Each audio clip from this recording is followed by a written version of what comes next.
যারা ব্যবসা করে ব্যবসা বন্ধ করে দেন, মাজার থাকবে। ব্যবসা বন্ধ করে দেন, মাজার থাকবে। আল্লাহর ওলির মাজার কিয়ামত পর্যন্ত থাকবে। আপনি আমি উঠাই দিলে তো তারা উঠবে না। আপনার জীবন ধ্বংস হবে। আমি যদি উঠাই দিলে আমার জীবন ধ্বংস হবে, আমার জীবন জ্বললে পুরো সরকার হয়ে যাবে। এই যে বিভিন্ন মাজার শরীফে যে ভাঙচুর হচ্ছে, নাউজুবিল্লাহ, আস্তাগফিরুল্লাহ, এটা তো অনেক বড় ভুল কাজ ভাই। এটা কি আপনি শুনছেন, দেখছেন? ভাই আমি এটা মোবাইলে আমি একটা ভিডিও, একজন ভাই আমার দেখাইছে ভিডিওটা দেখে আমার অনেক খারাপ লাগছে ভাই। এটা কি আপনি পক্ষে না বিপক্ষে? ভাই আমি মাজারের বিপক্ষে হবো কেন? তারা তো আমাদের ক্ষতি করে নাই। তারা কি আমাদের ক্ষতি করছে? আল্লাহর ওলি ক্ষতি আমাদের করে নাই।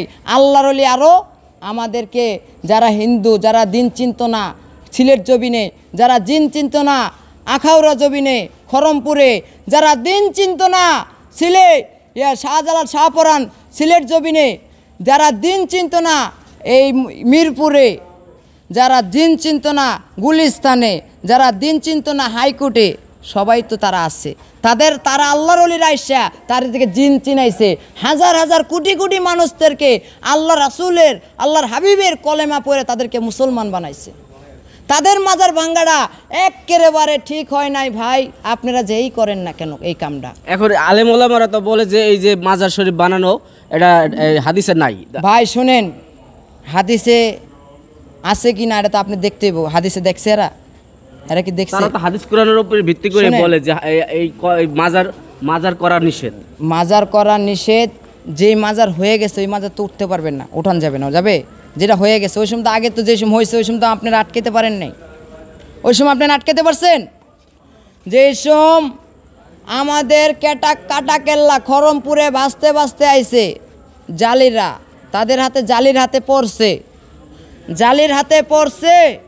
এখন জালি উঠে দেয় কি ওই কাটা কেল্লা, তার কোনো সাথে দেহ নাই।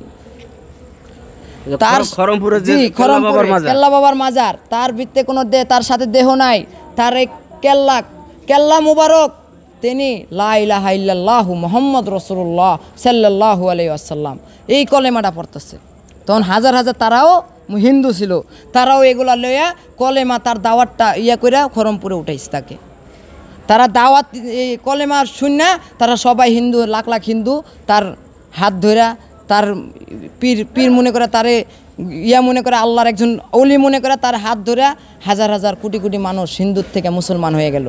এটা তো তারা অনেক দিনের কাজ করছে, তারা আল্লাহর ওলি হয়েছে। তাদের নামে উল্টাপাল্টা খারাপ কওয়া, তাদের মাজার ভাঙ্গাটা, এটা অনেক বড় পাপ। এখন আমরা কুরআন শরীফ পড়ি, এবাদত করি, পাঁচ ওয়াক্ত নামাজ পড়ি, মানুষের হেল্প করি, কি জন্য? পাওয়ার জন্য, তার মানে নেকি পাওয়ার জন্য না। তো এগুলা নেকি করে যদি আমরা নেকির গায়ে হাত দিই তাহলে নেকি আমাদের থাকবে।